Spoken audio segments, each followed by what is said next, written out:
अस्सलाम वालेकुम नाज़रीन, सिंध टीवी न्यूज़ जो प्रोग्राम कराची डायरी में भलीकार मां आहियां मुंहिंजो मेज़बान शबीर लाशारी। नाज़रीन, मेयर कराची KMC में कराची KMC जी जेका चौथी ऐं आख़िरी बजट जेका आहे उहा पेश करे छॾी आहे। बजट पेश करण दौरान KMC में मौजूद जेके मुखालिफ़ धुर जूं पार्टियूं आहिनि, जंहिंमें जमायत इस्लामी, पाकिस्तान पीपल्स पार्टी ऐं PTI जे मेंबरनि सख़्तु एहतजाज कंदे बजट खे रद्द करे छॾियो। उन मौक़े ते उन्हनि मेंबरनि जो चवणु आहे त ही चौथी ऐं आख़िरी बजट आहे KMC जी, पर गुज़िरियल 4 सालनि दौरान KMC गादीअर शहर कराची में के बि तरक़ियाती कम नाहिनि कराया। हीअ जेका चौथी ऐं आख़िरी बजट आहे उहा 24 अरब 85 करोड़ रुपयनि जी खां वधीक जेको आहे पैसनि जी बजट आहे, जंहिं बजट खे मुखालिफ़ धुर सां तालुक़ु रखंदड़ समूरनि पार्टियुनि रद्द करे छॾियो आहे। समूरनि पार्टियुनि जो मौक़िफ़ आहे त मेयर कराची या KMC वटि एतिरा केतिरा ई वसीला आहिनि जिन सां कराची शहर अंदरि जेके आहिनि बहितरीनु मनसूबा जेके आहिनि उहे तयारु थी सघनि था। संदन चवणु आहे त गुज़िरियल 4 सालनि दौरान 60 अरब रुपया जेके आहिनि उहे सिर्फ़ु तरक़ियाती बजट लाइ रखिया विया, पर उहे किथे नज़र नथा अचनि ऐं KMC तरफ़ां कराची शहर में को हिकु बि मिसाली मनसूबो जेको आहे उहो नज़र नथो अचे। पाण जो प्रोग्राम में कोशिशि कंदासीं त जमायत इस्लामी, पाकिस्तान पीपल्स पार्टी ऐं ॿियूं जेके मुखालिफ़ धुर जूं पार्टियूं आहिनि KMC में, उन्हनि जे अॻवाननि सां ॻाल्हि ॿोल कयूं त हू हिन बजट जे हवाले सां छा था चवनि।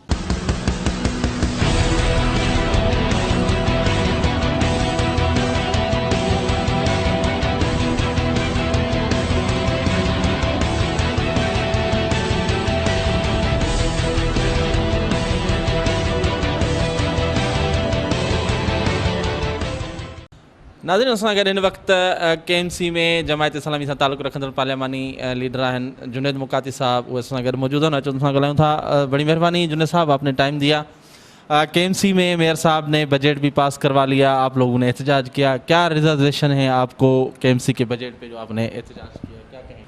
दरअसल हमारा ये कहना है कि जो बल्दिया का बजट आया, इन्होंने न पहले 3 बजट में किसी अपोजिशन से मशवरा किया और ना इस बजट में अपोजिशन से मशवरा किया, ना इन्होंने हमसे मशवरा किया। और जो हमारा ये कहना है कि आपने जो 4 बजट पेश किए, इस 4 बजट में 130 अरब रुपए के 4 बजट बनते हैं, जिसमें से 60 अरब रुपए डेवलपमेंट में, कराची में डेवलपमेंट के काम होने थे। ये बजट तो आपने पेश किए ना, ये तो सिंध हुकूमत का बजट नहीं है, ये तो वफाकी हुकूमत का बजट नहीं है। आपने बजट ये पेश किया कि मेरी ये इनकम होगी और मैं ये चीज़ें खर्च करूँगा। तो अब हम आपसे ये पूछते हैं कि ये जो 60 अरब रुपए कराची में जो तरक्याती फ़ंड है वो कहाँ लगे हैं? हमें तो कहीं नज़र नहीं आता, हमें कहीं कोई फ्लाईओवर नज़र नहीं आता, हमें कहीं कोई अंडरपास नज़र नहीं आता, हमें कोई बड़ा पार्क नज़र नहीं आता, हमें कोई बड़ी सड़क नज़र नहीं आती, हमें कोई कराची में ट्रांसपोर्ट की स्कीम नज़र नहीं आती, हमें कोई सेहत और सफाई का बड़ा कोई सेटअप नज़र नहीं आता, कोई ऐसा बल्दिया का स्कूल नहीं है कि जिसके बच्चे ने टॉप किया हो या जिनका काबिल ज़िक्र रिज़ल्ट आता हो, कोई ऐसा हॉस्पिटल नहीं है बल्दिया का जिसमें बहुत अच्छा इलाज होता हो। तो यार 60 अरब रुपए तो कराची की आवाम की अमानत है, ये कहाँ गए? इस पर क्यों कोई ऑडिट नहीं होती? इस पे क्यों कोई नैब हाथ नहीं डालता? इस पे कोई क्यों बात नहीं करता? तो हमारा ये कहना था कि आपने किया, अब आपने बजट पेश किया तो आपको चाहिए था कि दुनिया में ऐसा नहीं होता। आपका देखें बजट है 25 अरब रुपए का बजट है, तो आप 25 अरब रुपए की बजट आप अपनी गुंडागर्दी से और बदमाशी से, आप अपनी अक्सरियत की बुनियाद पर आप इसको मंजूर करवाते हैं। आप इस पे डिबेट कराएं, आप इसके पॉइंट्स पर गौर करें कि आपने क्या क्या चीज़ें बजट में रखी हैं, क्या क्या कमी रह गई है। आप इसमें गुफ्तगू करते, आप इस पे बहस करवाते, इसमें आप बात करते, आप अपना मौक़िफ़ देते, आप अपोजिशन का मौक़िफ़ सुनते, तो इसके बाद आप बजट को मंजूर कराते। लेकिन ये तो वही गुंडों वाला जो बदमाशी जो इनकी पुरानी आ रही है कि बस हमने जो कह दिया वो ख़त्म, बस अब ये है कि जिसने हमारे ख़िलाफ़ कुछ बोला तो वो बोरी में नज़र आएगा। हम ना किसी की सुनते हैं, ना किसी की मानते हैं, ना किसी की बात करते हैं, ना किसी से कोई लिफ्ट कराते हैं, बल्कि हमारा तो बस ये डिक्टेटर वाला और गुंडागर्दी वाला स्टाइल है। हमने बजट पेश किया और अक्सरियत की बुनियाद पे हमने मंजूर कर लिया। हालांकि ये आखिरी बजट था, ان کو چاہیے یہ تھا کہ یہ ہم سے بھی مشورہ کرتے، یہ دیگر لوگوں سے بھی مشورہ کرتے، یہ اس پہ بحث کرتے، متفقہ طور پر ایک بجٹ پیش ہوتا تو کراچی کی عوام کو ایک پازیٹیو جاتا کہ یار یہ بلدیاتی نمائندے جو ہیں یہ ہمارے ساتھ سیریس ہیں، یہ ہمارے ساتھ مخلص ہیں، یہ چاہتے ہیں کہ کچھ ہو پازیٹیو کام. لیکن یہ ہے کہ کوئی ایسا پیغام ہی نہیں گیا. مطلب یہ پیغام کراچی کی عوام ویسے بھی مایوس ہیں، نہ وفاق اس کو کچھ دیتا ہے، نہ سندھ اس کو کچھ دیتا ہے، نہ بلدیہ نے اس کو کچھ دیا.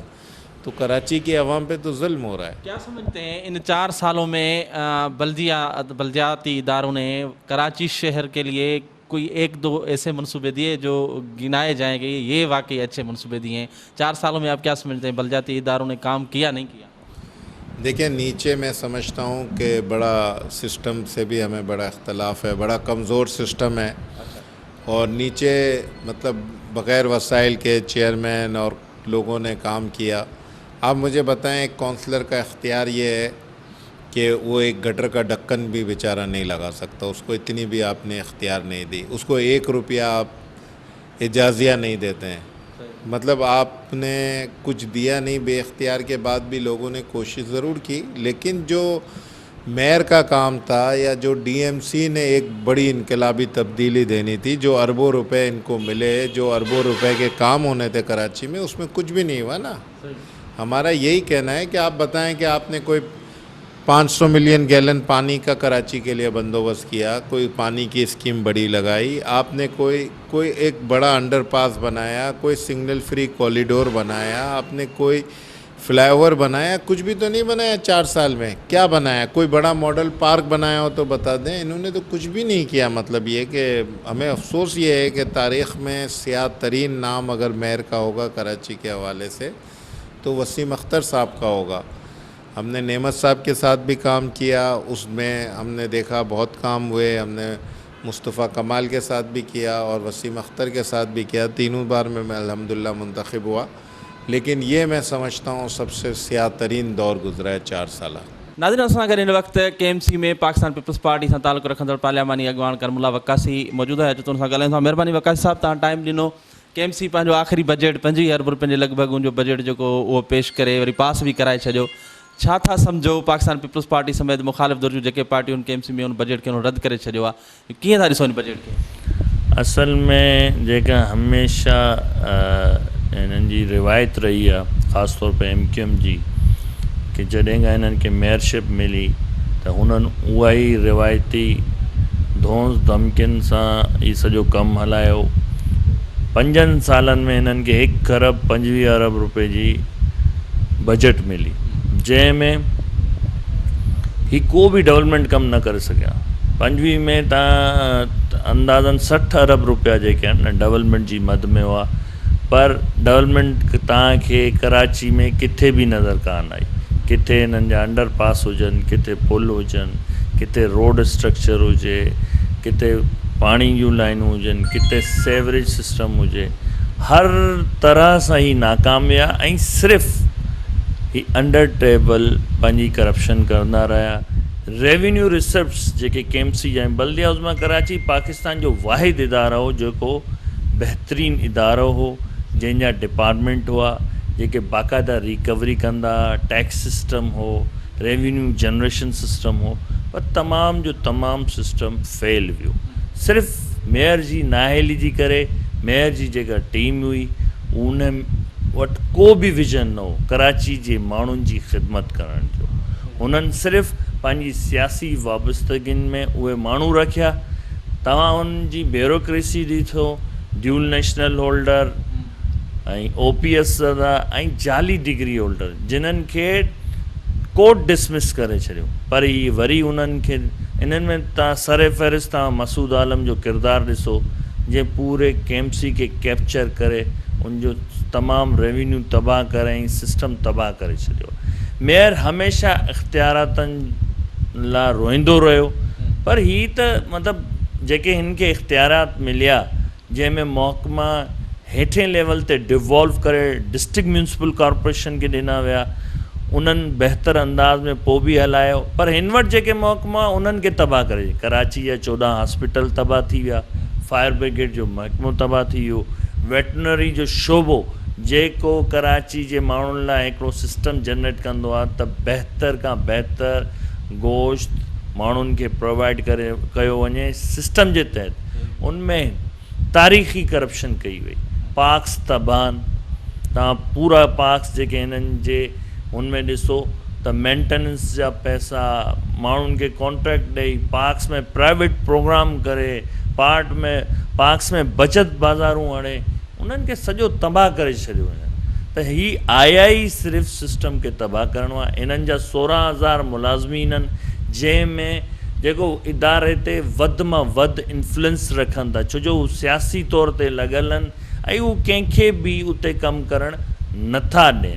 तव्हां इन जी वाज़े मिसाल कराची जा जेके सिटी वार्डन आहिनि उहे ॾिसो, उन्हनि में अधु हिते आहिनि अधु मुल्क ॿार आहिनि, पघारूं पियूं वञनि। हिननि जा 16,000 मुलाज़मीन आहिनि, 4,000 मुलाज़मीन बि कमु नथा कनि, बाक़ी घर वेठे पघारूं पिया खणनि, मुल्क खां ॿाहिरि वेही पघारूं पिया खणनि। इदारा असां हैरान आहियूं, असां एतिरो एहतजाज रिकॉर्ड करायो, कौंसल में ॻाल्हायो, सॼी करप्शन खे आया करो, पर को बि इदारो इन ते पाकिस्तान जो को बि इदारो इन ते एक्शन खणी कोन सघियो। उहा मजबूरी तव्हां ॾिसो था कि फेडरल गवर्नमेंट में ई जेके आहिनि 2-3 सीटूं कढी फेडरल गवर्नमेंट खे जेको आहे न उहो एडवांटेज ॾियनि था ऐं फेडरल गवर्नमेंट मजबूर आहे त जेको आहे उहे इन्हनि सां गॾु हलनि ऐं इन ते को ऐं नफ़ीस माण्हू आहिनि बकोल, तव्हां ॾिठो हूंदो, हा वज़ीर आज़म त नफ़ीस माण्हू आहिनि।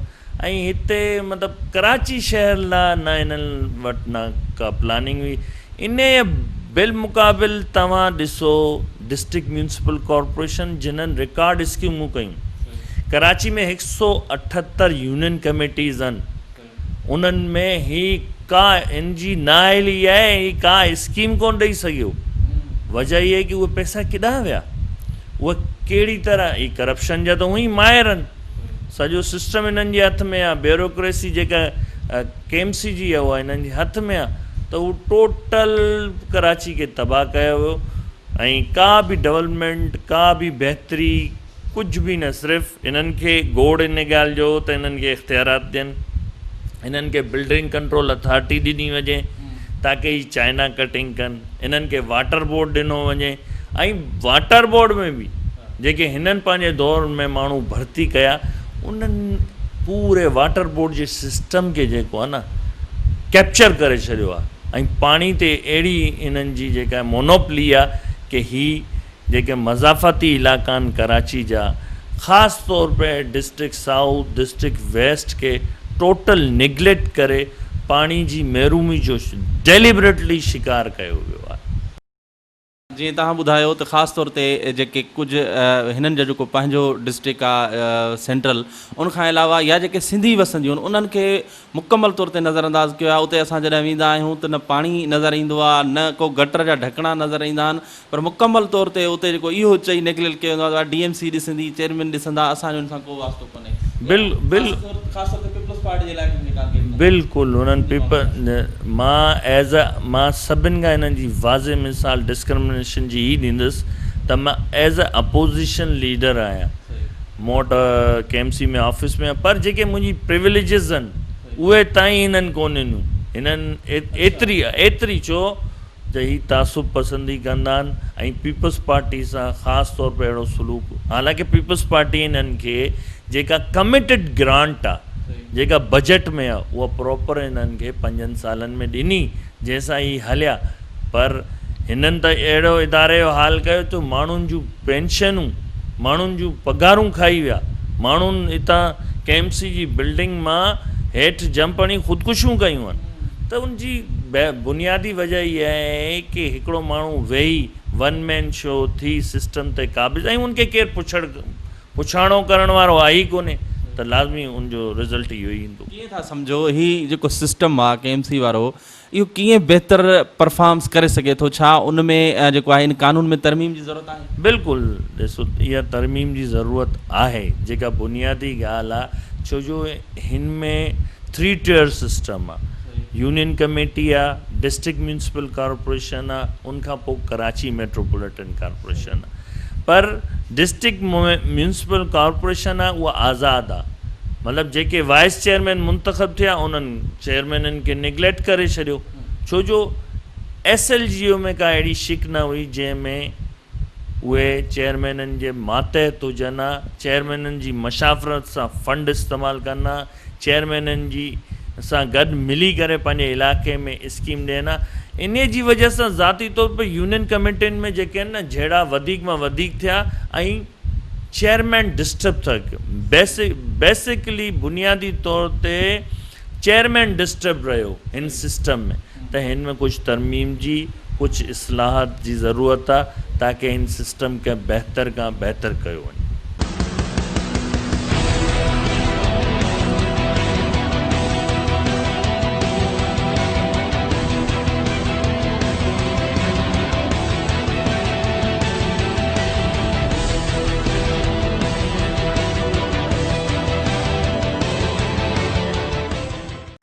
ॾिसो ॻाल्हि असल में हीअ आहे त बजट 24 अरब रुपया, इन में डेवलपमेंट जा पैसा केतिरा।